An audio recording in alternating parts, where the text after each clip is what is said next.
Course के माध्यम से सीखी है।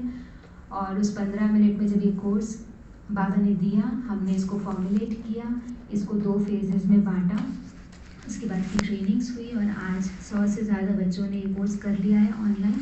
और ये कहानी हुई है जून में, जून से लेकर अभी तक की ये यात्रा है। उसमें काफ़ी बच्चों ने किया है और काफ़ी बच्चों के फीडबैक आ रहे हैं। इस कोर्स को बनाने का एक ही गणितव्य था, एक ही इंटेंशन था कि बच्चों का बाबा से डायरेक्ट कनेक्शन हो जाए। क्योंकि आज के समय में हम सुनते भी हैं, इतने सारे लोग ऑनलाइन क्लासेस कर रहे हैं, ऑनलाइन सेशंस अटेंड कर रहे हैं। बहुत से लोग हैं जो सेंटर पे नहीं आ पाते, ये सत्य है। हम कोशिश बहुत करते हैं लेकिन वो नहीं आते हैं। और जब वो सेंटर पे नहीं होते हैं और घर की परिस्थितियों में होते हैं या किसी बड़ी बात में उलझे होते हैं, तब उन्हें शिव बाबा की ज़रूरत होती है। तो इस कोर्स को एक कैप्सूल कोर्स के रूप में बनाया गया कि जब उनको लगे उनको भगवान चाहिए, ईजी मेथड्स, 5 अलग अलग तरह के बहुत सिंपल मेडिटेशन से वो शिव बाबा से जुड़ जाए। और जो हमारी घनिष्ठ दोस्ती कहे, मित्रता कहे बाबा के साथ है, उन बच्चों की भी हो जाए। तो ये कोर्स बना था इनिशियली 11th-12th के बच्चों के लिए, 10th 11th 12th जो जेई की तैयारी कर रहे थे।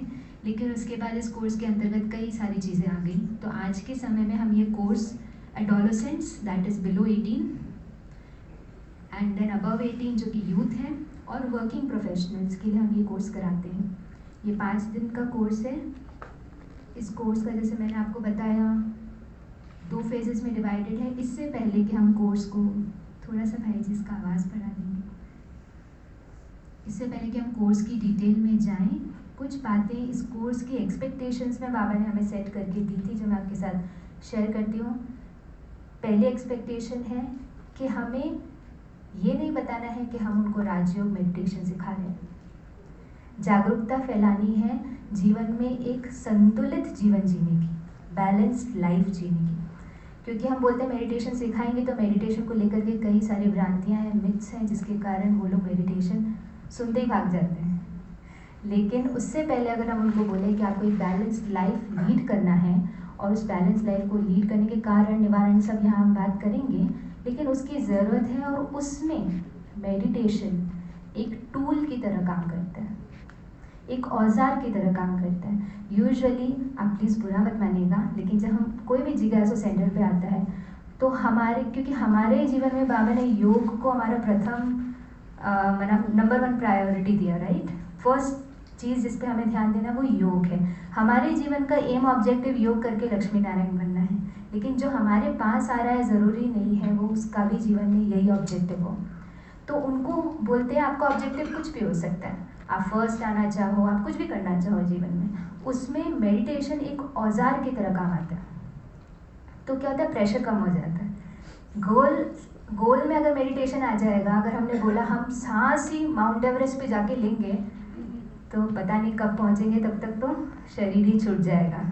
लेकिन ऑक्सीजन मास्क लगा करके माउंट एवरेस्ट तक चढ़ा जा सकता है, राइट। तो मेडिटेशन वो ऑक्सीजन है, उसको अगर हमने लक्ष्य बना दिया तो वो कभी नहीं कर सकते, क्योंकि वो उसके साथ बहुत सारा प्रेशर आता है। तो पहली चीज़ ये बताई थी कि ये कोर्स है कि वो एक बैलेंस्ड लाइफ जिए। दूसरी चीज़, मेडिटेशन इज़ अ टूल, एक औजार है। तीसरी चीज़, जैसा कि मैंने बताया, उनका बहुत पावरफुल कनेक्शन शिव बाबा से हो जाए, उनको शिव बाबा की ज़रूरत पता चल जाए और शिव बाबा उसका निवारण पता चल जाए। आज के देखिए, आज के समय बहुत सारे यंगस्टर्स शादी कर रहे हैं और नए नए फ्लैट ले रहे हैं, 2 BHK 3 BHK। कितने % में उन यंगस्टर्स के घरों में, आप खुद बताइए, पूजा का घर दिखाई देता है? अब हम उनको बताएंगे भगवान श्री कृष्ण नहीं है, शिव जी, बोलेंगे आई डोंट केयर, कोई भी है। उनको जब तक भगवान की ज़रूरत ही नहीं है, तो भगवान के स्पष्टीकरण को करके हम क्या करेंगे। तो पहली बात है, भगवान की ज़रूरत उनके जीवन में है। तो ये कोर्स उनके जीवन में भगवान की ज़रूरत क्रिएट करता है। Why do they need God in life? बहुत सिंपल मेथड से, बहुत सिंपल बातों से हम उनको क्लियर करते हैं कि इसलिए आपके जीवन में भगवान की ज़रूरत है। फिर आप फेज़ 2 में बता सकते हैं, आज श्री कृष्ण नहीं, शिव बाबा को आप मानिए, जो भी, राइट। उसके बाद में है, बच्चे पहले ही बहुत सारा काम कर रहे हैं, अपने टेस्ट दे रहे हैं, अपना एग्ज़ाम्स क्लियर कर रहे हैं, अपनी बुक्स पढ़ रहे हैं, क्वेश्चन सॉल्व कर रहे हैं, इसलिए हम उनको और काम नहीं दे सकते। तो कोर्स का एक और इंटेंशन है, उनको काम नहीं देना है, उनको आराम देना है। आराम देने का अर्थ है जब वो हमारे पास आए हम उनको ऐसी बातें बताएं और बातों के साथ ऐसा अनुभव करें कि वो घर अनुभव लेके जाए, ना कि काम लेके जाए। काम वो कभी नहीं करेंगे। आज के समय वो युवा, वो बच्चे जो हमारी बातें नहीं सुनते हैं, वो हमारे कहने पे कोई काम घर पे जाके कैसे करेंगे। तो आप समझ रहे हैं, ये जो सेगमेंट है एडोलेसेंट्स और यूथ, सबसे डिफिकल्ट सेगमेंट है आज के समय में सेवा करने के लिए।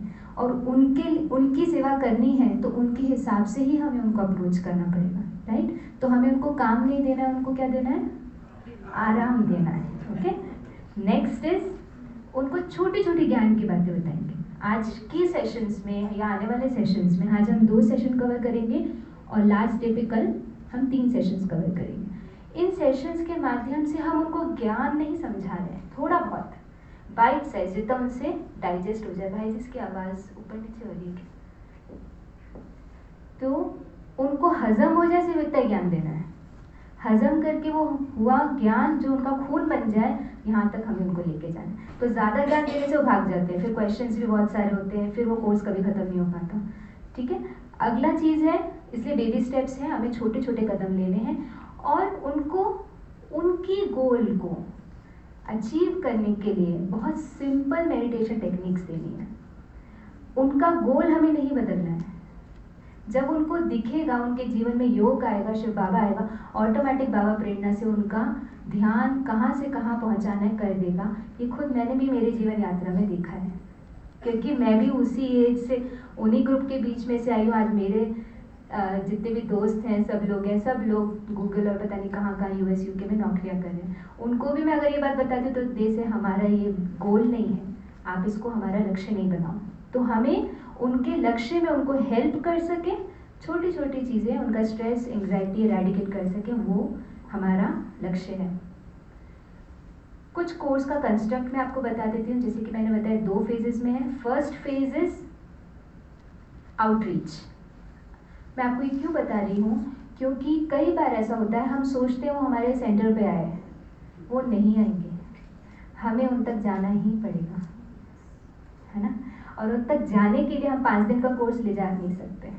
5 दिन का कोर्स तो तब जब वो इंटरेस्टेड हो तो हम उनको कराएं। तो तब जब हम जा रहे हैं और उनसे मिल रहे हैं तो उसको आउटरीच कहते हैं। आउटरीच की 1 घंटे की प्रेजेंटेशन इसके अलावा और बनी हुई है, वो अगर आपको लगेगा तो मैं आपको बता दूंगी। तो वो 1 घंटे की प्रेजेंटेशन हम आउटरीच के रूप में करते हैं। मतलब कॉलेजेस गए, स्कूल्स गए, उनको जाकर के हमने जागरूकता फैलाई, अवेयरनेस फैलाई। दूसरा इज जिसमें सेशंस और वर्कशॉप्स होते हैं। It has to be entertaining, बहुत मज़ेदार होना चाहिए, तभी वो आएंगे। दूसरा है 5 दिन का कोर्स जो हम आज और कल करेंगे, जिसमें 5 टॉपिक्स हैं। बहुत अलग तरीके से सारे टॉपिक्स बनाए गए हैं। आप लोग नोट्स लेंगे तो बहुत अच्छा, क्योंकि कल आप लोगों का रिवीजन भी होगा। और ये मैं क्यों आपको कर रही हूँ, क्योंकि जो बच्चे जिनको आप ये कराने वाले हैं वो बच्चे रिवीजन की भाषा समझते हैं, नोट्स की भाषा समझते हैं। अगर हम वही भाषा बोलेंगे तो उन लोगों को ईजी होगा। Yes, everything is ready with me, I can give you. So 5 दिन का कोर्स है। पहला हमने इंट्रोडक्शन बता दिया बैलेंस लाइफ का, दूसरा माइंड का इंट्रोडक्शन। मन से हम उनको आत्मा पे लेके जाएंगे, आत्मा से उनको परमात्मा पे लेके जाएंगे और परमात्मा से संगम युग का एक छोटा सा झलक देंगे, बहुत ही अलग तरीके से। उसके बाद में है 5 डेज के कोर्स के अंदर में 2 चीज़ें हैं, 2 नहीं ज़्यादा है। हाँ, फर्स्ट इज इंटेंट क्या है, हर रोज़ मुझे क्या उनको आराम देना है, किस बारे में बताना है, और रिलीफ पॉइंट, मतलब आज उनको किस दुविधा से हमें बाहर निकाल देना है। उनकी बहुत सारी प्रॉब्लम्स है। कई सारे बच्चे हैं जो रात में सो नहीं पाते हैं। रात में सोते हैं तो उनको नाइटमेयर्स होते हैं, डरावने सपने आते हैं, है ना, बैठे बैठे रोने लग जाते हैं। 5 दिन पहले किसी ने कोई बात कही होती है, आज भी उनके दिमाग में घूम रही होती है। ये सब उनकी प्रॉब्लम्स हैं, और इन प्रॉब्लम का सल्यूशन ये कोर्स जब बनेगा तभी वो ये करेंगे, राइट। तो उनका एक एक प्रॉब्लम रोज जो सॉल्व हो रहा है वो हम यहाँ पे डिस्कस करेंगे। उसके बाद में आप चलते हैं हमारा डे 1 पे। तो day 1 is introduction to balanced life. एक संतुलित जीवन जीने के लिए क्या हम कर सकते हैं और क्यों ज़रूरी है वो हम समझेंगे। सबसे पहले हम किस किस चीज़ को बैलेंस करते हैं। अच्छा, ये करने के पहले एक छोटी सी एक्टिविटी करते हैं। आप सभी जितने भी साल के हैं उस समय में पहुंच जाइए जब आप 11th क्लास में थे। ओके, 11th क्लास याद आ गई? कोई कॉमर्स का स्टूडेंट होगा, कोई साइंस का होगा, कोई मैथ्स का होगा, राइट, कोई आर्ट्स का होगा, जिस भी का आप पहुंच गए उस समय में। उस समय का नाम हो सकता है आज का नाम बदल गया, या चाहे तो आप अपना नया नाम भी रख सकते हैं। ओके, नाउ उसी माइंडसेट से, उसी नाम के साथ आप सब यहाँ प्रेजेंट हैं। आप दीदी नहीं हैं, आप भैया नहीं हैं, आप सीनियर नहीं है, जूनियर नहीं है, आप कौन है? 11th क्लास के बच्चे। ठीक है, तो 11th क्लास के बच्चों से तो क्वेश्चंस भी हम ऐसे ही पूछेंगे, आप बुरा मत मानना, ठीक है? ओके, सो पहला चीज इंट्रोडक्शन टू बैलेंस लाइफ। तो सबसे पहले आप अपनी 11th क्लास की स्टेज में आ गए हैं ना? All there, good. तो 11th क्लास के बच्चे से मैं पूछती हूँ, क्या क्या जीवन में बैलेंस करना होता है? पढ़ाई और स्पोर्ट्स, वेरी गुड। घर वालों को मैनेज करना पड़ता है, यस। और बताइए, हाँ, टाइम को मैनेज करना पड़ता है, बैलेंस करना पड़ता है। और बताइए, सॉरी, प्रोफेशनल गोल सेटिंग होती है, यस। इमोशंस को बैलेंस करना पड़ता है, वंडरफुल। और लेसन को, पढ़ाई सब्जेक्ट्स को, और एक्सपेक्टेशंस को बैलेंस करना पड़ता है, थैंक यू। और कुछ बोलना चाहेंगे? हाँ, यस, अपने आपके जो एग्जाम्स हैं, जो भी सेशंस हैं, वो आपको पूरे देखने पड़ते हैं। और हाँ, हॉबी हाँ जी, पीयर प्रेशर बैलेंस करना पड़ता है। बहुत सारी बातें हम बताएं, तो मेजरली हम इसको 3-4 चीज़ों में डिवाइड कर सकते हैं। पहला है फिजिकल, जो भी मैं यहाँ बोलने वाली हूँ वो सब आपको यहाँ मिल जाए ज़रूरी नहीं है, ओके? क्योंकि ये बहुत इंटरेक्टिव सेशन है, यहाँ पे सिर्फ टॉपिक्स का नाम लिखा है और ये मैंने कल रात को ही बनाई है, तो इसलिए से सारी चीज़ें नहीं होंगी। तो पहली चीज़ हम बैलेंस करते हैं फिजिकल एक्सरसाइज से। दूसरी चीज़ बैलेंस करते हैं डाइट, खाने को बैलेंस करते हैं, ऐसा नहीं है कुछ भी खा रहे कभी भी खा रहे। स्लीप बैलेंस करते हैं, राइट। उसके अलावा आपने कहा रिलेशनशिप बैलेंस करते हैं। उसके साथ में हम एक बहुत इंपॉर्टेंट चीज़ बैलेंस करते हैं, माइंड को बैलेंस करते हैं। विदाउट बैलेंसिंग द माइंड आपका ना बॉडी ठीक रहेगा, ना आपकी पढ़ाई ठीक रहेगी, ना आपके रिश्ते ठीक रहेंगे। तो माइंड को बैलेंस करना उतना ही ज़रूरी है जितना फिजिकल एस्पेक्ट्स को या पढ़ाई को बैलेंस करना ज़रूरी है, ओके? सो जब हम मन को बैलेंस करते हैं, या आज के समय की सोसाइटी को अगर हम देखते हैं जो कि इतनी अनबैलेंस्ड है, थोड़ा उसके बारे में समझते हैं कि ये unbalance in mind is creating what. क्या होता है, जैसे कि मैंने कहा मैं कोटा में रहती हूँ। कोटा में बीच में जब कोरोना आया, कोरोना के बाद में हमने देखा स्टूडेंट्स तो आ ही रहे थे पढ़ने के लिए, लेकिन आपको पता होगा कोटा में जो भी बच्चे आते हैं अपने मम्मी पापा के साथ नहीं रहते हैं, और उन बच्चों की अक्समात उम्र कितनी तक होती होगी आप बता सकते हैं? 16, 17, 18, बिलो 18। गवर्नमेंट के अनुसार अडल्ट कहलाने की उम्र क्या होती है? 18। तो गवर्नमेंट के अनुसार, हमारे कायदों के अनुसार जो बच्चे वहाँ आ रहे हैं वो क्या है?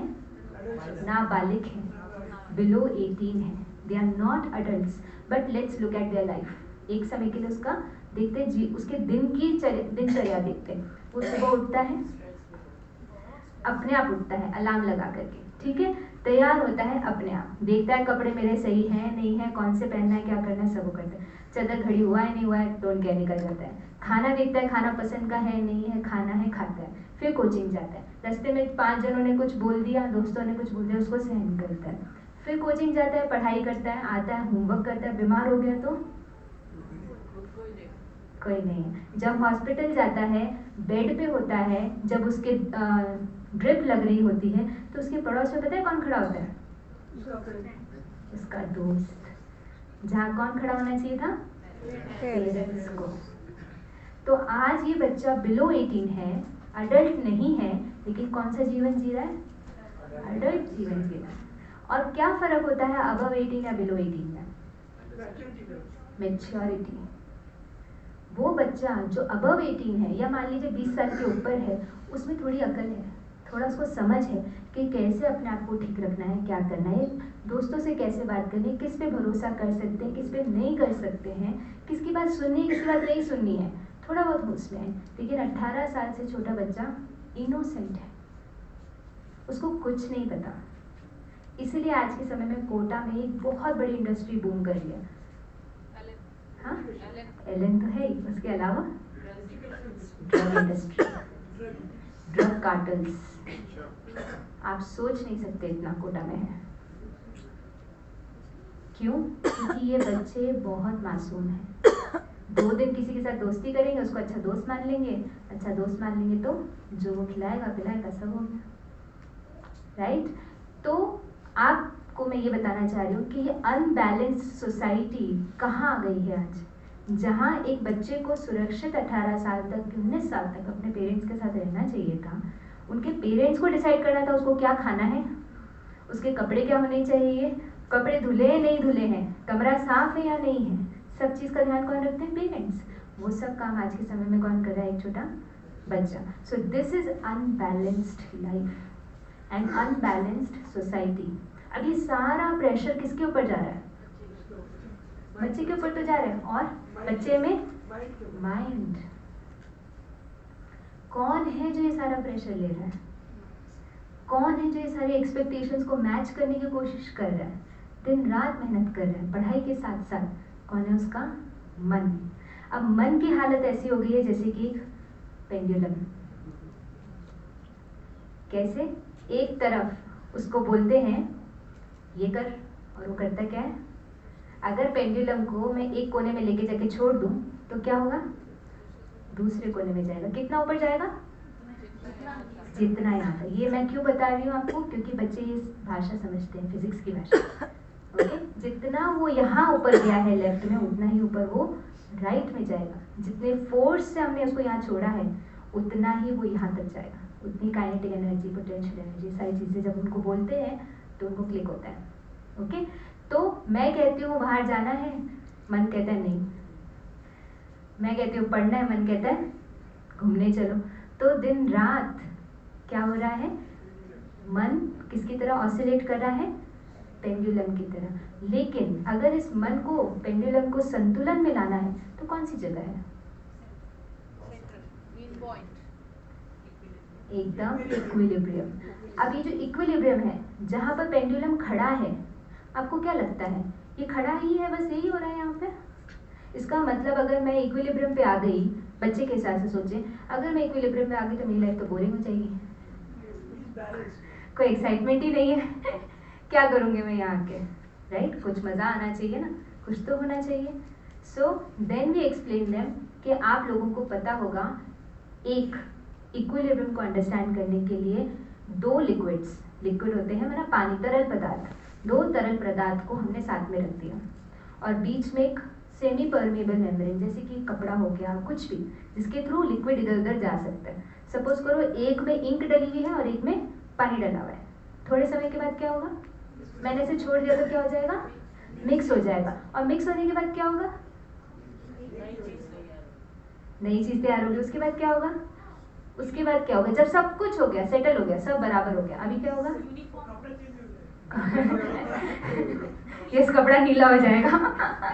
और क्या होगा?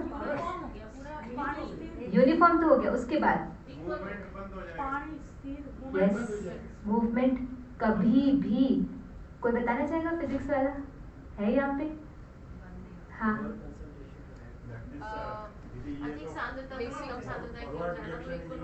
इक्वल। और इसके बाद बेसिकली अगर हम पेंडुलम के टर्म्स में देखें तो जो पेंडुलम बीच में होता है मैक्सिमम काइनेटिक एनर्जी है। देखा जाए तो वहाँ सबसे ज्यादा वायलेशन के चांसेस है that pendulum can go anywhere. But अगर आप एक पोजीशन में ले जाके छोड़ देते हो तो सर्टेनिटी है कि वो दूसरी तरफ जाएगा।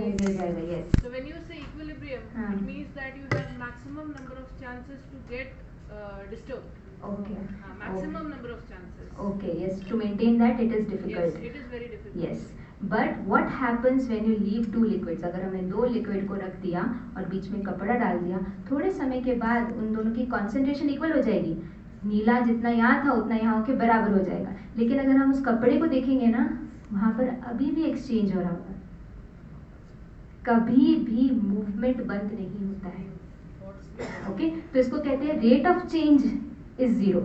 मतलब जितना यहाँ से यहाँ जा रहा था, यहाँ से वहाँ जा रहा था, पहले हैप्पीजार्ड था, बहुत कुछ चल रहा था, वो हो सकता है शांत हो गया हो, लेकिन रेट इज नेवर जीरो, वरना हमेशा चेंज होता रहता है, दोनों के बीच में एक्सचेंज चलता रहता है। तो इसका मतलब ये नहीं है कि ग्रोथ अगर या हम इक्विलिब्रियम पे हैं तो इक्विलिब्रियम बोरिंग है, इक्विलिब्रियम बोरिंग नहीं है, वहाँ पर अभी भी ग्रोथ है, बस वो स्टेबल है।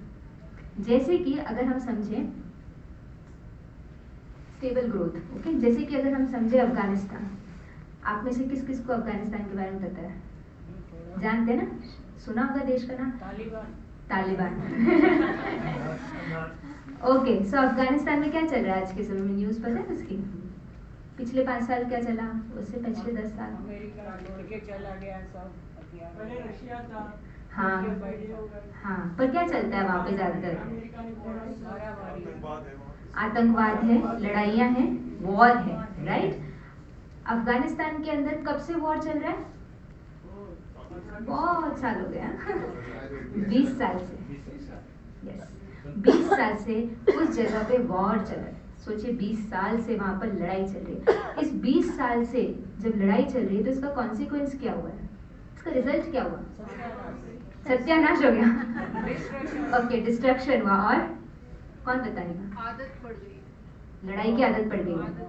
ओके, दीदी का बहुत यूनिक नजरिया है। और दुख है, अशांति है, लाइफ डिस्टर्ब है, और स्ट्रेस है, एंजाइटी है, और स्ट्रेस बहुत छोटा वर्ड है, फियर है, डर है, और अडेप्ट कर लिया, एक्सेप्टेंस है, और मरने के प्रति एक्सेप्टेंस है, कल को कभी भी मर सकते हैं, हमारे ब्राह्मणों के जीवन में नहीं है। बाबा बोले चलो बच्चे, नहीं बाबा। तो क्या क्या है वहाँ पे? अनसर्टेनिटी है, यस। सो अगर हम अफगानिस्तान को देखें तो वहाँ पर आपने बहुत सारी बातें बताई, कुछ मैं ऐड कर देती हूँ। वहाँ कोई ह्यूमन रिसोर्स नहीं बचा है, मनुष्य वहाँ जिंदा नहीं है, ज़्यादातर मर चुके हैं, है ना? वहाँ पर कोई नेचुरल रिसोर्स नहीं बचा है, वहाँ पर कोई सर्टेनिटी नहीं है, फियर है, और वहाँ पर पीस नहीं है। कितने साल की लड़ाई है ये? 20 साल की। मतलब 20 साल में उस कंट्री में जो कुछ भी देने लायक था सब कुछ खत्म हो गया है, ठीक है?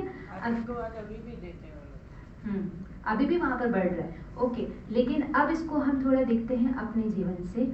आप बताइए, आपकी मन के साथ कितने सालों से लड़ाई चल रही है?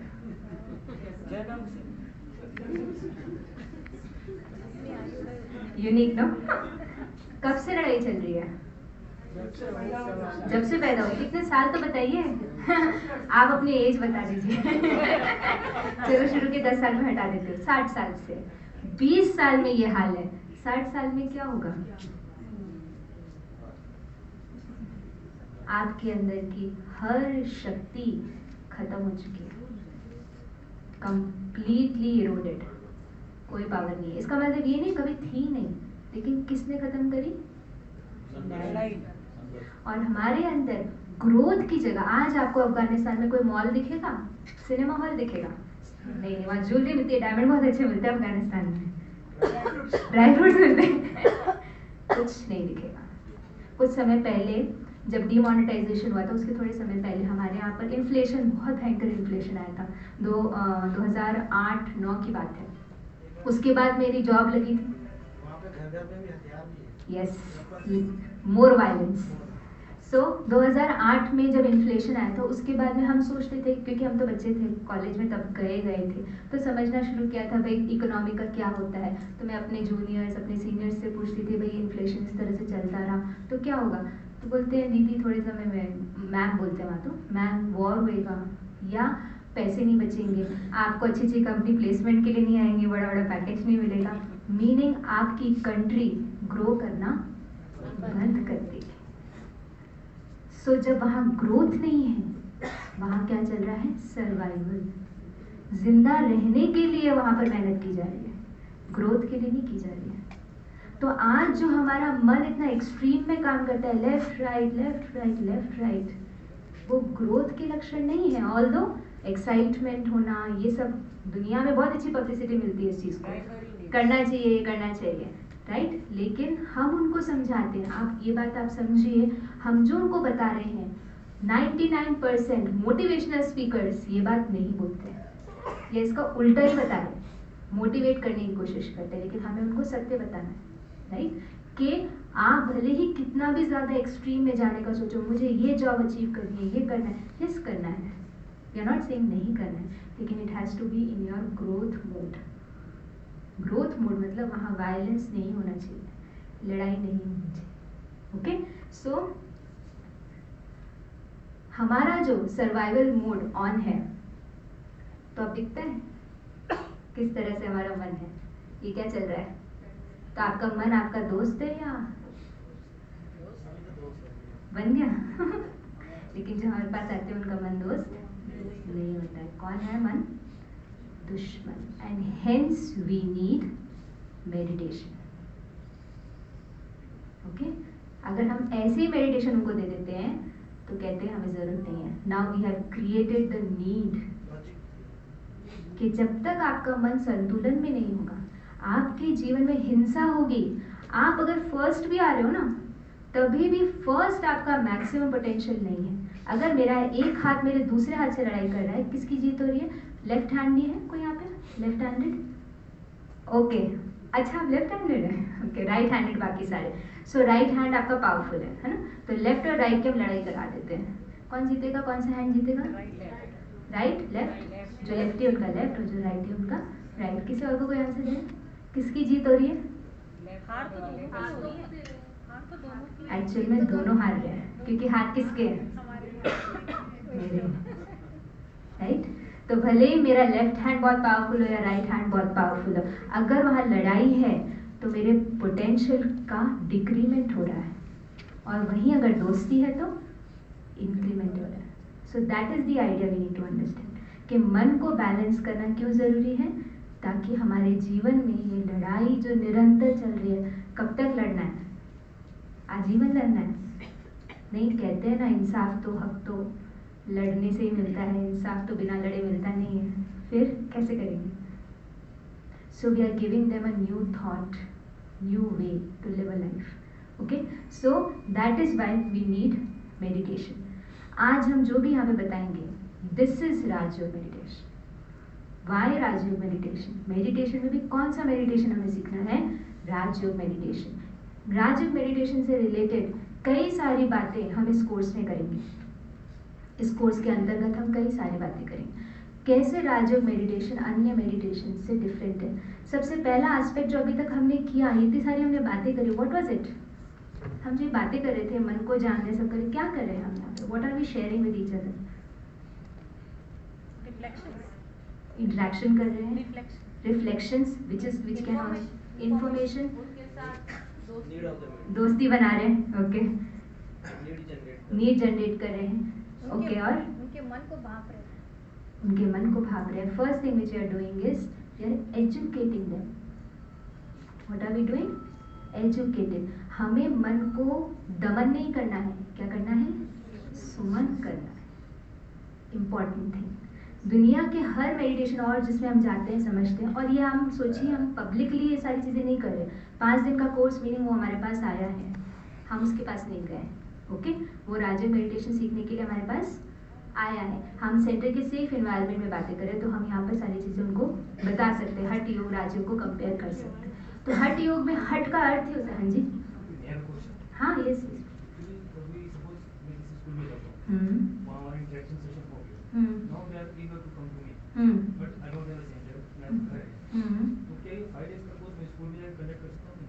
आपको थोड़ा सा इसको मॉड्यूलेट करना पड़ेगा, थोड़ा सा चेंज, ताकि ये ऑफेंसिव ना लगे कहीं पर किसी, क्योंकि अगर हम स्कूल में कराते हैं, ओके, हिज क्वेश्चन वाज कि मेरे आसपास सेंटर नहीं है, और सेंटर नहीं है तो क्या मैं इस कोर्स को स्कूल में जाकर के कंडक्ट कर सकता हूँ? आप कर सकते हैं, इसके पॉइंट्स निकाल लीजिए, लेकिन क्योंकि हम मासेस को दे रहे हैं तो हमें पता नहीं है किसका क्या मन है ना, तो इसलिए हम क्रिटिकल थोड़ा बहुत, हाँ, तो ये मटेरियल आपके पास है, आपको उसको जैसे यूज़ करना है बाबा की टचिंग से आप इसको इस्तेमाल कर सकते हैं। Yes, in a Muslims girls school. Yes, Muslim girls Girls school. school. First 1 hour they were fully in burqa. अच्छा. They don't want to face me. हाँ. I could see only their eyes. Eyes, yes. But after 1.5 hours, हाँ. they Removed removed their their burqa. burqa and they started interacting. Very good, thank So you. It can happen. Yes, it That can is happen. like- Yes, yes. So, okay. So, first thing which we learn about Rajयोग meditation, it's not just meditation. ऐसा नहीं है अंधाधुंध कुछ हम आपको बता रहे हैं. It is based upon education. जब हम किसी चीज़ का एजुकेशन लेते हैं, एजुकेट किया जाता है, तो उसको संभालना इजी होता है. rather than कि हम आप सोचो आपको गाड़ी चलानी नहीं सिखाई किसी ने और आप चले गए गाड़ी लेकर के, क्या हाल होगा आपकी गाड़ी का, आपका और आपके आस पड़ोसी का और अन्य गाड़ियों का, राइट? क्योंकि हमने सीखा नहीं. तो सीखना, एजुकेशन इज मोस्ट इम्पॉर्टेंट, और ये हमारे राजयोग का बहुत बड़ा पार्ट है ना? ज्ञान तो बहुत बड़ा पार्ट है. So this is what we tell them. Rajyoga meditation is based upon education, जहाँ पर हमें मन की कई सारी बातें पता चलती है और ऑटोमेटिकली हम मन को दमन नहीं करते, तो क्या कर लेते हैं, सही सुमन करते हैं, अर्थात उसको सहयोगी बनाते हैं. बाबा की मुरली में आता है ना, मन को सुधारो. हाँ, कल भी तो बाबा ने ये बोला, अगर मन जीते जगत जीत. पर जीत जैसे ही हमारे दिमाग में आता है, हमें क्या दिखाई देती है, लड़ाई. जीतेंगे तभी ना जब लड़ेंगे, लेकिन कोई वो जीत जो बिना लड़े नॉन वायलेंस से जीती जाए, वो हमें यहाँ सीखनी भी और सिखानी भी है, राइट? ओके. सो इसके बाद में हम उनको फर्स्ट टाइप ऑफ मेडिटेशन सिखाते हैं. This meditation is known as mindfulness. आपको पता होगा माइंडफुलनेस में जब हम उनको बोलते हैं ठीक है आइए हम थोड़ा स्पेस क्रिएट करते हैं. स्पेस क्रिएट करने का मेथड होता है कि हम अपने आसपास के सभी वातावरण के प्रति जागरूक हों. तो आप लोग करके देखेंगे माइंडफुलनेस मेडिटेशन 1 मिनट के लिए, then we will go to the next session. तो रिलैक्स होके बैठिए. अब आपको इस मेडिटेशन में कुछ नहीं करना है. क्या करना है, आपके आसपास की कोई भी आवाज़, चाहे मैं माइक पे बोल रही हूँ, चाहे कहीं से कोई भी आवाज़ आ रही हो या साइलेंस ही हो, आवाज़ नहीं भी आ रही हो, उन सब के प्रति साक्षी होकर के उनको सिर्फ सुनना है.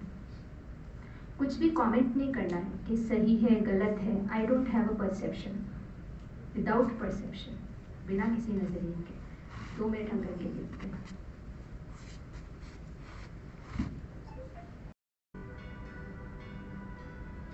अगर म्यूजिक भी चल रहा है उसको भी सिर्फ सुनना है, without doing anything.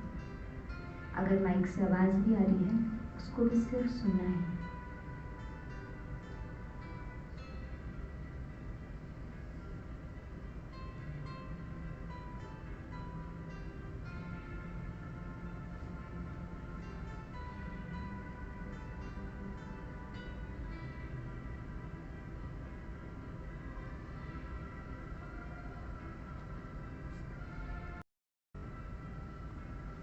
Om Shanti. कैसा लगा? शांति मिली? हमने कुछ भी नहीं किया. आपने काम दे दिया मन को. दीदी हमको सब बाबा के बच्चे हैं तो ये हम सरल इजीली कर लेते हैं. बच्चे क्या उस समय शांत बैठेंगे भी? बिल्कुल बैठेंगे. उनको सिर्फ हमें बोलना है ना, हमने उनकी एक्टिविटी को कर्व कर दिया. उनको बोला आपको जो भी हो रहा है उसके प्रति कुछ कमेंट नहीं देना है. ये बहुत रेस्टलेस होते हैं बच्चे, उस इधर देखना उधर. हाँ, वो देखते देखते भी शांत हो जाएंगे, क्योंकि हमने करा के देखा, सामने भी करा, ऑनलाइन भी करा. उनको सिर्फ बोलता है आपको कोई कमेंट नहीं करना है. तो वो क्योंकि वो उस हर आवाज़ के प्रति, सबसे पहले आवाज़, क्योंकि मन क्या होता है 50 तरफ घूमता रहता है. जब हम उसको आवाज़ बोलते हैं तो पहले जो मन 5 दिशाओं में घूम रहा था वो अब इस कमरे के अंदर आ जाता है. वो दायरे में आ गया. एक दायरे में आने के बाद अब इस कमरे में जो हो रहा है उसके प्रति वो साक्षी होता है. पहले पूरी दुनिया में जो हो रहा है कितनी सारी चीज़ें हो रही है इसलिए वो हलचल में रहते हैं, ये वो 50 चीज़ें. बट पहले पूरी दुनिया से मन को समेट के हम कहाँ ले आए, कमरे में लिमिट कर दिया. और जब उस कमरे में लाए तो उसमें जो भी आवाज़ें हो रही है उसके प्रति वो साक्षी हो जाते हैं. और फिर वो खुद ही बोलते हैं कैसा लगा, अच्छा लगा. तो कर सकते हैं तो यस कर सकते हैं. 1 minute 2 minute you can do. This is our day 1. Now we'll go to day 2. तो अब हम उनको बताते हैं, अभी तक हमने क्या किया था, मन को बैलेंस करने के लिए नीड क्रिएट किया. Why do we need to balance mind, right? क्यों? क्योंकि इतना, हाँ जी, वन की माइंडफुलनेस को राजयोग समझने लगते हैं, एक ये होता है जनरली। और दूसरी बात, व्हेन यू से कि you just have to listen, because mindfulness को लेके और भी बाकी लोगों ने थोड़ा जो उनको समझ में आया वैसे अवेयरनेस दी है जी। So the child when he keep thinking, और बहुतों को उनमें से आदत होती है, मतलब 20% स्टूडेंट्स ऐसे होते हैं जिनको सिर्फ चुपचाप बैठकर सिर्फ देखना जो चल रहा है वो सिर्फ देखते रहते हैं, दिमाग कुछ काम नहीं करता, और कुछ टाइम के बाद वो सुन हो जाए। ये रियलिटी है, दिस हैपेंस। सो अब ये वाली एक्टिविटी को ही वो मेडिटेशन समझ बैठते हैं, तो वहाँ भी एक एजुकेशन की जरूरत होती है कि दिस इज नॉट राजयोग। ये उनको बताना बहुत जरूरी है। Yes, you can say. Actually, this is part of Raj Yoga, not complete Raj Yoga. In order to do complete Raj Yoga, you have to do this. हम जो सोल कॉन्शियस होते हैं वो एक्चुअल में काफ़ी हद तक यही है। हम वातावरण के प्रति हो रहे हैं, फिर हम बॉडी के प्रति हो रहे हैं, यस कम होंगे। अगेन अननोन पर्सन के लिए बहुत जरूरी है Yes. ये जो स्टेप है। यस मैं आपको यही बताना है, जो शुरू में हमने कहा था उनको बाइट साइज नॉलेज देनी। अगर हम ज्ञान के अनुसार जाएंगे यहाँ बहुत गलतियाँ मिलेंगी या बहुत अब इम्प्रूवमेंट मिलेंगे, क्योंकि ज्ञान बहुत अथाह है, देने के लिए आप बहुत तरीके से दे सकते हैं। नॉट अकॉर्डिंग टू राजयोगा, मतलब ये प्रैक्टिकली जैसे हम स्कूल में करते हैं तो प्रैक्टिकली ये चीज देखी जाती है कि बच्चे इसी को अडॉप्ट करके बैठते हैं और उनको लगता है यही राजयोग है, ऐसा होता है। तो उनका ये मिसकंसेप्शन तैयार होता है। This is first step to Rajyoga, you can say. और दूसरी बात जो उनके दिमाग में होती है कि मैं बैठे रहूं और सुन हो जाऊं, तो ये दो बातें देखी गई है जो काउंसलर्स दे ब्रिंग अप कि ये इश्यूज हो रहे हैं, वो दे आर लर्निंग राजयोग। जो उनके दो पॉइंट है, फर्स्ट इज कि एक तो इसको राजयोग ना समझ ले कि ये राजयोग मेडिटेशन है या नहीं है, तो उसको हम क्लियर कर सकते हैं कि फर्स्ट स्टेप टू राजयोग है। अब मतलब आप बोलते हैं प्रीलिम्स टू राजयोग, ठीक है। एंड सेकेंड इज वो बोल रहे हैं कि वो सुन हो जाते हैं, उनको ऐसा लगता है, तो उसके लिए अब हम इंट्रोडक्शन टू माइंड में सारी चीज़ें और आगे भी हम बताएंगे। This is just one meditation, there are 5 different kinds of meditation जो हमने यहाँ पे इंट्रोड्यूस किए, ठीक है। तो पहला हो गया हमने, अब next is introduction to mind. अभी तक हमने क्या किया, अवेयरनेस क्रिएट किया कि why do you need meditation in your life ना। आपके जीवन में आप जो भी कर रहे हो उसका हाईएस्ट पोटेंशियल आपके जीवन में आए, हाईएस्ट आपको अचीवमेंट्स हो, वो भी आप अभी नहीं कर पा रहे हो क्योंकि your one faculty is fighting with your another faculty, right. तो second is introduction to mind. सबसे पहले हम उनको बताते हैं what is the occupation of mind. तो आप बताइए, मन का काम क्या है? सोचना। और कुछ? महसूस करना, कल्पना करना, फील करना, वेरी गुड। मोस्टली लोगों को ये पता होता है सोचना, एक्सपीरियंस करने के बाद उनको पता नहीं होती है कि अगर आज मैं जा रही हूँ और मुझे पीछे से कोई घूर के देख रहा है, तो मेरे पीछे तो आंखें हैं नहीं, पता कैसे चलता है? कोई तो देख रहा है, मुड़ के देखते कोई देख रहा है, कुछ डिस्कम्फर्ट फील होता है, कौन दिख रहा है, राइट। या हमें पता नहीं, बहुत दूर है, लेकिन someone is talking about me, although मैं बहुत दूर, मुझे सुनाई भी नहीं दे रहा, पर उनके हाव भाव से उनकी बहुत सारी चीजें, so who is grasping it, right. तो 3 चीजें मन की, पहली है संकल्प क्रिएट करना, दूसरी है अनुभव करना चीजों को, और तीसरा है रिसीव करना। मन बहुत बड़ा रिसीवर है और उस बॉडी के थ्रू काफी सारी इंफॉर्मेशन को रिसीव करते हैं, ठीक है। तो मन का काम हम उनको बताते हैं कि मन मेरी संकल्प शक्ति है, थॉट पावर है, और उसके साथ साथ मतलब थॉट को क्रिएट करता है, और उसके साथ साथ जो थॉट वो क्रिएट कर रहा है उसको अनुभव भी वो करता है। तो अब हम सिंपल एक्सरसाइज करते हैं। आप लोग सब आंखें बंद करके रहिए 1 मिनट, ठीक है। आपको कहीं जाना नहीं है, फिजिकली आपको ये रहना, ओके। ऐसा हम उनको बोलते नहीं, लेकिन मैं आपको बोल रही हूँ, यस। तो देखिए आप यहाँ से उठ गए हैं, बाहर जा रहे हैं, दरवाज़ा खोला, इट्स हैवी, दरवाज़ा हैवी है, बाहर गए, चप्पल आपको मिल गई, अपनी चप्पल पहना, आपने थोड़ा बहुत जो आपका ड्रेस था ठीक किया।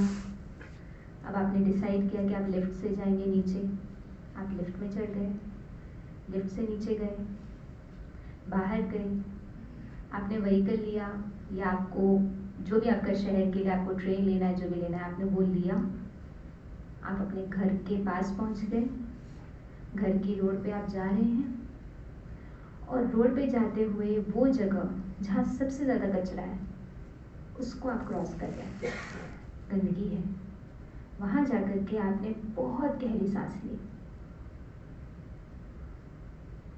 ओके। आंखें खोल लीजिए। खुशबू आई, बदबू आई? बहुत बदबू आई, राइट? किसको आई? आप तो यही कहते थे और इस कमरे में तो बिल्कुल बदबू नहीं है। This is the power of mind, कि जो चीज नहीं है उसका भी अनुभव कराने में, या जो चीज कभी अनुभव करी थी उसको फिर से अनुभव कराने की पावर मन रखता है। सो मन थॉट भी क्रिएट करता है, और उस थॉट, जो हमने थॉट्स क्रिएट किए, उस थॉट्स को वो अनुभव भी करने का काम मन करता है। ओके, सो नाउ जब दोनों तरह की चीजें हो गई कि थॉट भी क्रिएट कर रहा है और थॉट को एक्सपीरियंस भी कर रहा है, तो अब एक बहुत इंपॉर्टेंट बात समझने की है कि ये जो थॉट्स हैं इनकी क्वालिटी क्या है। जैसे कि पानी होता है, पानी की क्वालिटी क्या होती है? ठंडक देता है। और क्या होती है quality?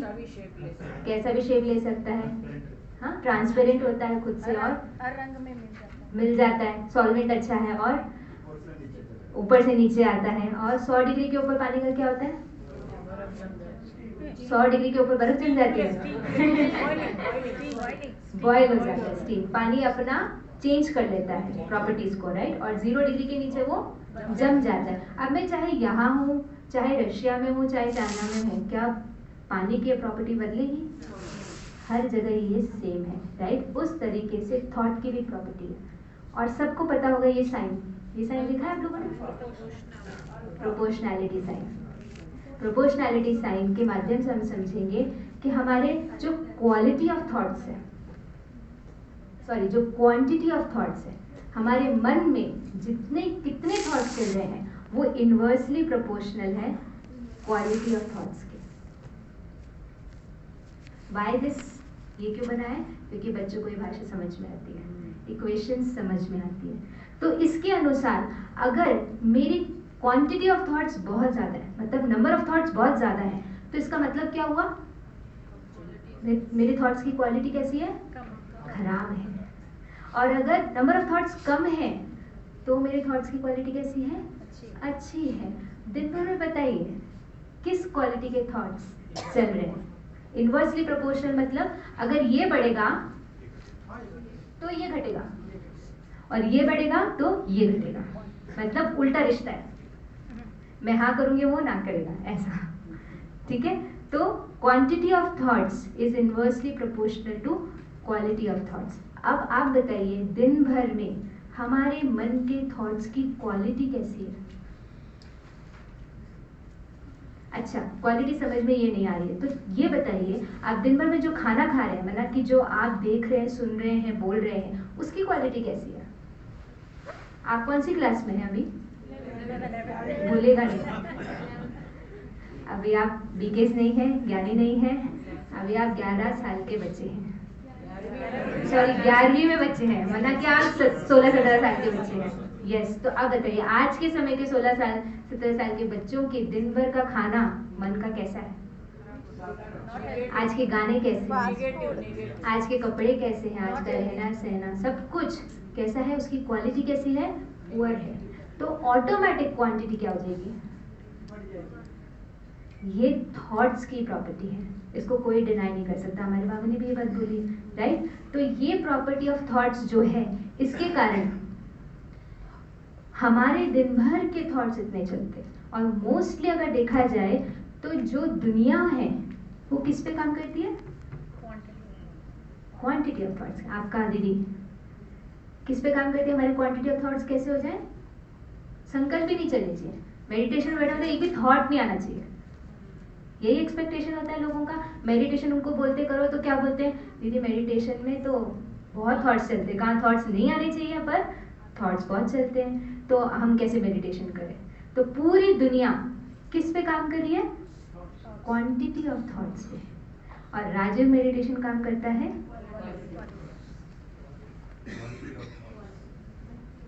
so automatic quantity will go down. There is no need of exerting pressure. आप समझ रहे हैं एजुकेशन से किस तरीके से हमारे जीवन का जो स्ट्रेस क्रिएट होता था, ये करना है, करना है, करना है, वो खत्म हो जाता है।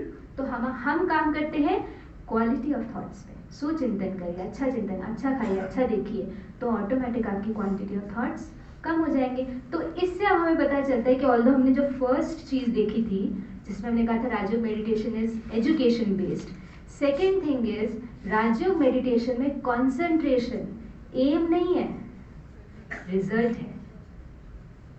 बच्चों को सबसे बड़ी प्रॉब्लम क्या होती है, हमारा कंसंट्रेशन नहीं लगता, नहीं लगता, नहीं लगता, नहीं लगता, यही बोलते हैं। लेकिन अब हमें उनको बोलना है आपका कंसंट्रेशन क्यों नहीं लगता, क्योंकि आपकी क्वालिटी ऑफ थॉट्स खराब है। अब क्वालिटी ऑफ थॉट्स खराब है तो ऑटोमेटिक क्वांटिटी ऑफ थॉट्स तो ज़्यादा होंगे, तो कंसंट्रेशन कैसे लगेगा? ठीक है, तो दुनिया में कंसंट्रेशन लक्ष्य है और हमारे यहाँ पे ये रिजल्ट है।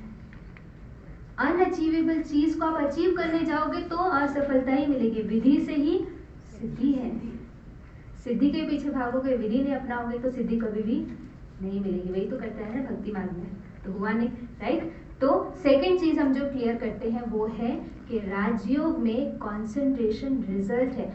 हो सकता है आप लोगों को ये इतना गहराई से नहीं पकड़ रहा हो, क्योंकि अभी आपका 11वीं का जो बच्चे वाला स्वरूप है जागृत नहीं हुआ है। लेकिन आज के बच्चों की 99% बच्चों की दिक्कत है कि हमारा कंसंट्रेशन नहीं लगता। दीदी हम पढ़ने बैठते हैं, मैं कितने बच्चों से मिलती हूँ आज के समय में, काउंसलिंग जब हम करते हैं बच्चों का कोर्स ही कंप्लीट नहीं हो रहा है, उनका अटेंशन स्पैन बहुत कम है। अब आपको समझ में आया क्यों? क्योंकि क्वालिटी ऑफ थॉट्स खराब है, तो क्वांटिटी तो ज़्यादा होनी है। उनका अभी अगले महीने जनवरी में जेई मेंस का एग्जाम है, जेई की तैयारी करने वाले बच्चों का मेंस का एग्जाम है, और अभी तक उनका कोर्स ही पूरा नहीं हुआ है, क्योंकि अटेंशन स्पैन नहीं है। एक चीज़ को पढ़ने जाते हैं, इधर यूट्यूब पे भी देखेंगे, उस प्रोफेसर का देखेंगे, उसका देखेंगे, उसका देखेंगे, करते करते जीरो अंडा कुछ आया नहीं, ना कुछ कंसोलिडेट नहीं कर पाए, सब कुछ भटक कर आ गए, पूरी दुनिया समझ में कुछ नहीं आया। ये तो बड़ों को भी था। आप भी तो देखिए, आप देखते देखते कहाँ पहुँच जाते हैं। मैं ये बोलना नहीं चाह रही थी, आपने बोल दिया, थैंक यू। लेकिन ये हमारी भी प्रॉब्लम है, राइट? यस। तो आपका कंसंट्रेशन कब बैठेगा? जब आपकी क्वालिटी ऑफ थॉट्स अच्छे होंगे, तो ऑटोमेटिक आपका कंसंट्रेशन बैठेगा। और इससे रिलेटेड और भी बातें जो मैं आपको 1 घंटे की स्लाइड बता रही थी उसमें की गई है, ताकि हम बच्चों को ये क्लियर कर सकें, ठीक है। उसके बाद में अब हमने समझ लिया कि मन के जो 2 काम होते हैं, 3 काम होते हैं। पहला हमने देखा थॉट क्रिएट करना, एक्सपीरियंस करना, और अब हम समझते, और तीसरा रिसीवर, राइट। मुझे बताइए, थॉट्स भी, अभी आप कौन है 11th क्लास के बच्चे, थॉट्स भी कितने तरह के होते हैं? 4 तरह के होते हैं। आप भी किस है? Negative, positive. 2 ही चीजें पता होती है, तो हम उनको यही बताते हैं। किस तरह से बताते हैं? आप बताइए, आज के समय में बॉडी क्या क्या काम करती है? 2 बहुत महत्वपूर्ण काम करती है, बताओ क्या क्या करती है? खाना और सोना, बचाना, ओके। और बताओ? ब्लड तैयार करना। 2 बहुत कैटेगरीज बताइए, बहुत इंपॉर्टेंट कैटेगरी। हाँ, आपने बोला टॉक्सिन को निकालना, ओके, थैंक यू। और डिटॉक्स करना, और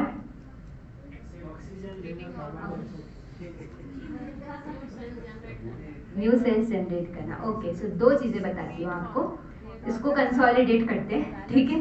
पहला काम करती है एग्जीक्यूशन, मतलब आपने जो उसको आदेश दिया, उस आदेश की पूर्ति का काम बॉडी करती है। दिन भर आपके आदेश पर बॉडी चलती है। ऐसा कभी होता है हम बोल रहे नहीं कर रही हो, हमारे कहने पे बॉडी चलती है। लेकिन दूसरी चीज जो वो करती है वो है डिटॉक्स,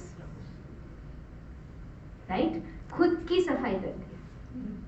अगर वो डिटॉक्स नहीं करे तो क्या होगा?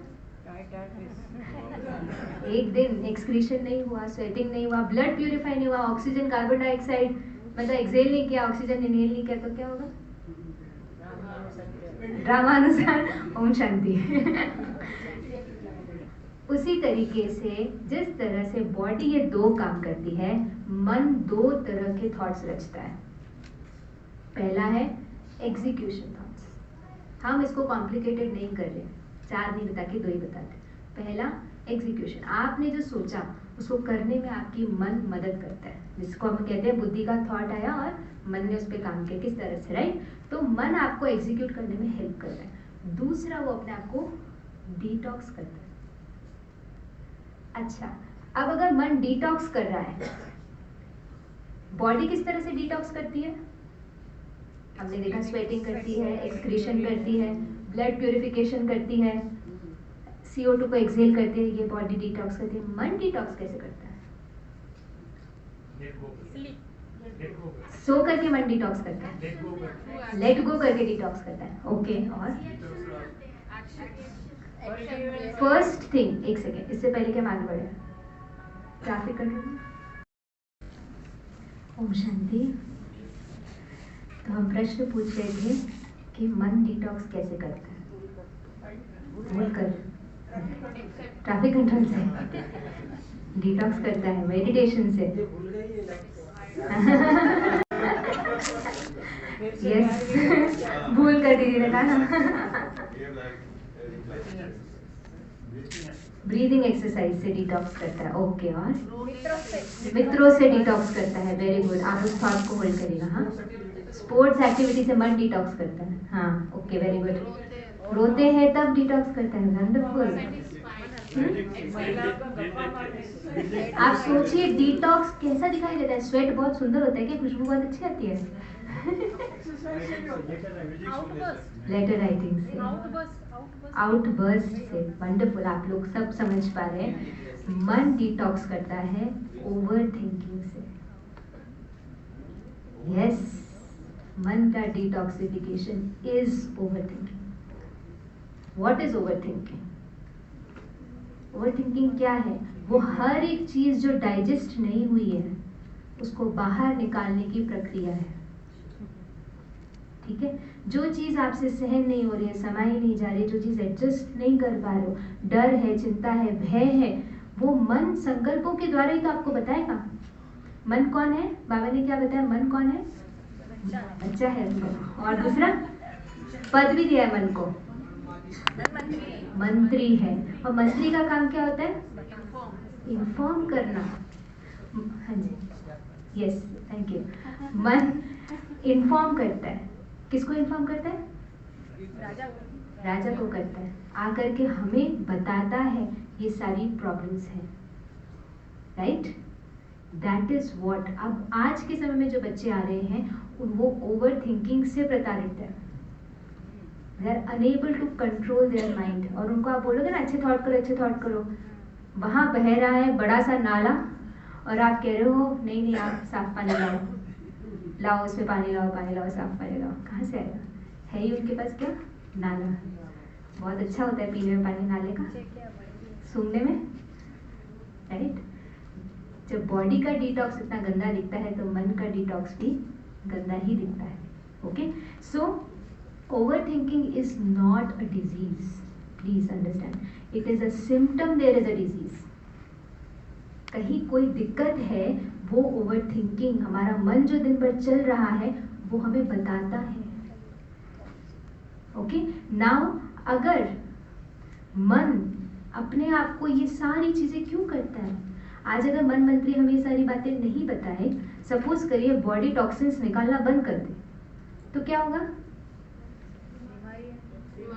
बीमारियां होंगी। और क्या होगा? थोड़े समय में खत्म हो जाएगा। लेकिन मन तो अविनाशी है, खत्म तो हो नहीं सकता। फिर क्या करेगा? दूसरे चैनल में फिर से वो बोलता ही रहेगा आपको। जब तक आप उसकी नहीं सुनोगे वो आपको बोलता ही रहेगा, क्योंकि वो तो अविनाशी है और उसको काम भी अविनाशी मिला हुआ है। क्यों हमें डिटॉक्स करने की जरूरत पड़ती है? बॉडी को डिटॉक्स करने की जरूरत क्यों पड़ती है? हेल्दी रहने की। पर डिटॉक्स की जरूरत ही क्यों है? Over eating. ओवर ईटिंग, हाँ, बिकॉज जब कुछ भी यूज करते हैं तो बाय प्रोडक्ट तो होता है। बाई प्रोडक्ट होता है, क्योंकि जो हम कंज्यूम कर रहे हैं वो नॉट एवरीथिंग इज यूजफुल। जो हम सांस ले रहे हैं जरूरी नहीं सारी हमारे काम की, और जितनी हमें चाहिए उतनी हम ले लो।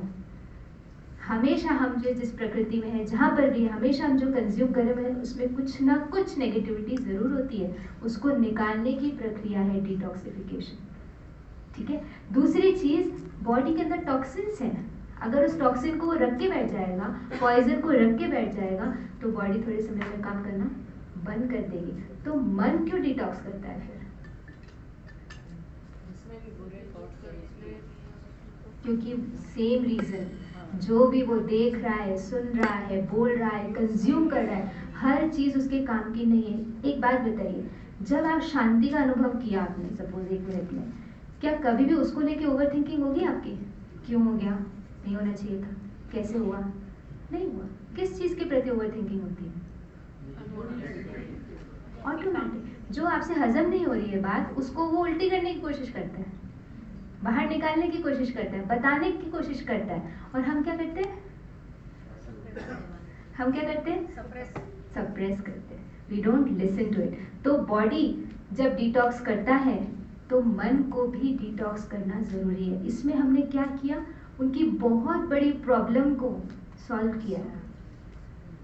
ओवर थिंकिंग उनकी इतनी बड़ी प्रॉब्लम है, आपको बता नहीं सकते। वो सब्जेक्ट कौन सा लेना है, पढ़ाई कैसे करनी है, एग्जाम में कैसे जाए, इतने उनके अनकंट्रोल्ड थॉट्स हैं कि वो कोई शक्ति नहीं बची है कि वो कुछ भी कर सकें। पैरालिसिस हो जाता है। हम लोग, आप लोगों को शायद इतना नहीं लग रहा होगा, हम ब्लेस्ड हैं बाबा के कारण, लेकिन बाहर के बच्चे प्रताड़ित हैं, वो ब्लेस्ड नहीं है। अभी हमें करना है उनको ब्लेस्ड, राइट? तो उसके बाद में कब हमारी बॉडी डिटॉक्स करती है? ज्यादा करके बॉडी डिटॉक्स कब करती है? अर्ली मॉर्निंग और नींद में, रात में सोते समय। क्यों उस समय क्यों करती है? वैसे तो सांस लेते समय हर समय कर ही रही है, लेकिन ज्यादातर वो तब करती है जब वो सो रही होती है। जब वो सोने का अर्थ, जब वो कुछ नहीं कर रही है, और कुछ नहीं करने का अर्थ वो रेस्ट में है। कब है वो? रेस्ट में। उसी तरीके से मन कब डिटॉक्स करेगा?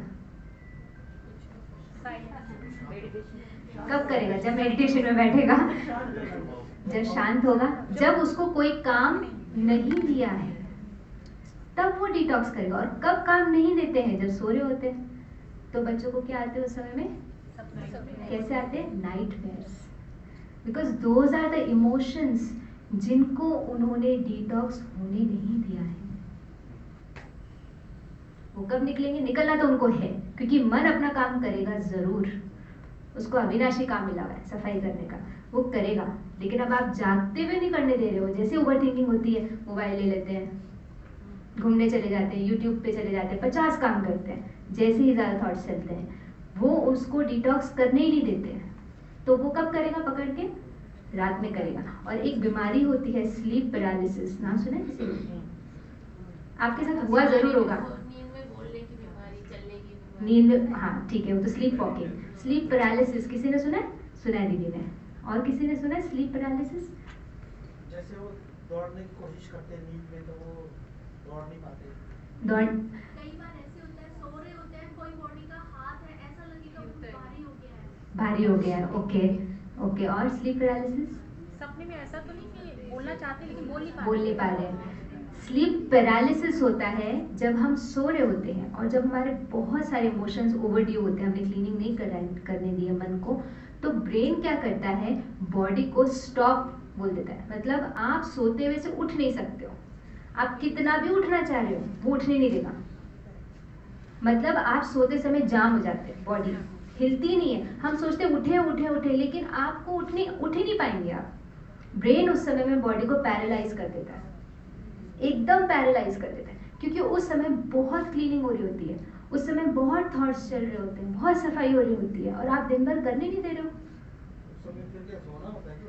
आप उसमें आपका काबू चलेगा ही नहीं। अब ओवरटेक कर लिया बॉडी ने आपके ऊपर, तो आप सरेंडर कर दो तो अच्छा है, लेकिन कुछ फायदा नहीं होगा। आप कितना भी उठना चाहो आप उठ नहीं पाओगे, और ये मेजॉरिटी बच्चों को होता है स्लीप पैरालिसिस। पकड़ लिया यस, उनको ऐसी ही फीलिंग आती है कि हम उठ नहीं पाए या ऐसा। तो ये सारे काम कब होते हैं? जब मन आराम में होता है। यही कारण होता है कभी-कभी हम बच्चों को उठाना चाहते हैं, बच्चे जो है चिल्लाएंगे, करेंगे, उठेंगे नहीं। वो अगर इतना रिएक्शन कर रहे हैं तो स्टिल नॉट इन पैरालिसिस। उस समय तो आपकी बॉडी हिलती ही नहीं, हिला ही नहीं, आप ना हाथ हिला सकते हो ना पाँव हिला सकते हो। This I am experiencing since my school days, but this happens with me oftenly. हाँ अभी भी। Now also. तो आप मेडिटेशन ट्राई कीजिए दीदी। 11th क्लास में है ना आप प्लीज राजे मेडिटेशन सीखिए। Yes, this happens to us also. Please understand, we are under pressure. ऐसा थोड़ी हम ब्राह्मण बन गए तो जीवन का सारा टेंशन, बाबा बोलते टेंशन को अटेंशन से खत्म करो, पर जरूरी थोड़ी हर रोज खत्म कर रहे हैं। तो वो बॉडी क्लीनिंग आपकी जरूर करिए। Honest reply, thank you. करेगी ही, मन करेगा ही, आप कुछ भी कर लो, ठीक है। तो इतना एक्सट्रीम हो, इसका मतलब आप सोचिए कितनी एक्सट्रीम पे डिजीज जा चुकी है, मन कितना अनबैलेंस हो गया है, और इसलिए अब उसको बैलेंस करने की बहुत ज़्यादा ज़रूरत है। अब बोलते हैं कि अगर बॉडी अपने आप को डिटॉक्स नहीं कर पाए तो क्या होगा? सही आ रहा भाई जी?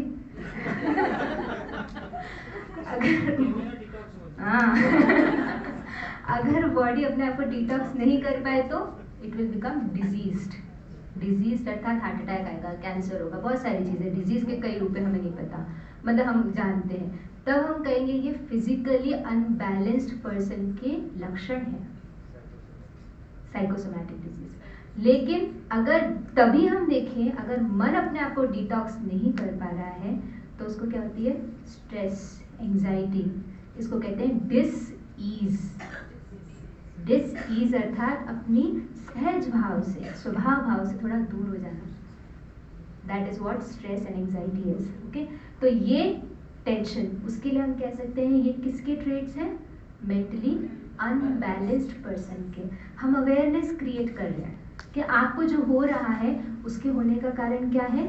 आपका मन सशक्त नहीं है, बैलेंस नहीं है, हेल्दी नहीं है, और हेल्दी करने का तरीका हम आपको यहाँ बता रहे हैं। उसके बाद में आपको क्या लगता है, अगर बहुत ही समय तक मन को आपने डिटॉक्स करने ही नहीं दिया, मान ही नहीं रहे हो आप इसकी बात, तो अब आगे क्या होता है? एक सिम्टम होता है, एक बीमारी होती है, एक नाम बोल दीजिए, भी बाबा ने मुझे दिया था, जिसको कहते हैं mind on hamster wheel. Hamster wheel पता है क्या होता है? जैसे रैट, ये दिख रहा है आपको? ये तो चूहा है, वैसे चूहे जैसा दिखने वाला एक हैमस्टर भी होता है, ऐसे ही दिखता है, और इनका एक ही काम होता है, खाना और चक्रे पे घूमते रहना। ओके, दिन रात घूमता रहता है और खाता रहता है, और उसके ऊपर बहुत सारे एक्सपेरिमेंट्स होते हैं, लैब रैट्स कहते हैं इनको। हैमस्टर्स के ऊपर एक्सपेरिमेंट्स किए जाते हैं कि अगर उनको एक ड्रग दे दी, कुछ दे दिया, तो ये कितना घूमेगा, नॉर्मली कितना घूम रहा था, इसकी किस चीज़ में क्या फ़र्क आया, तो इनके ऊपर एक्सपेरिमेंट्स किए जाते हैं। तो इसको उसी तरीके से अगर एक मन काफ़ी समय से डिसईज्ड है, अर्थात अपने स्वधर्म में, शांति के धर्म में स्थित नहीं है काफ़ी समय से, तो mind goes on hamster wheel. कैसे हैमस्टर व्हील? मुझे एक बच्चा मिला, उसने कहा दीदी मैं जा रहा था रास्ते से, और हमारे यहाँ पर है ना कॉलेजेस भी हैं और बच्चे भी पढ़ने के लिए आते, दोनों ही हैं। तो वो स्टूडेंट था 11th-12th का, नीट की तैयारी कर रहा था, और वहाँ पर RTU है, राजस्थान टेक्निकल यूनिवर्सिटी, तो बहुत सारे इंजीनियरिंग के बच्चे भी हैं। तो बाइक से जाते हैं, सर पे मार के चले गए और बोल दिया कि तुम तो पागल हो या बेवकूफ़, या 2-3 गाली दे दी। अब ये हुआ 4-5 दिन पहले, और जब वो मेरे पास आया तो बोलता दीदी मैं इस चीज़ से परेशान हूँ, 5 दिन हो गए, मैं अभी भी सोच रहा हूँ मैंने क्या किया, मेरे साथ ऐसा क्यों हुआ, मैंने क्या किया, व्हाट इज द प्रॉब्लम। तो हमारा मन भी इन अनरिजॉल्व्ड इश्यूज अर्थात जिसका उसको जवाब नहीं मिला है अभी तक, उन पर दिन रात काम करते रहता है, रिजॉल्व करने की कोशिश करता रहता है। प्लीज कोई मुझे बताए मैंने क्या किया। अब उसका जवाब, उसने मेरे साथ ब्रेकअप किया तो क्यों किया, उसने मुझसे बात करना बंद किया तो क्यों किया, मेरे टेक्स्ट का रिप्लाई नहीं दिया, या मुझे इस तरह से देखा क्यों देखा। आज का क्या जवाब है?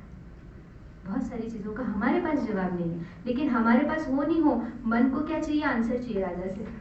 नाउ टेल मी क्या हुआ, क्यों हुआ, कैसे होता है। ऐसे कई सारे प्रश्नों के साथ मन क्या करता रहता है, दिन भर दौड़ता रहेगा। और अगर ऐसा वो कर रहा है, क्या इसके कोई रिपरकशंस होते हैं?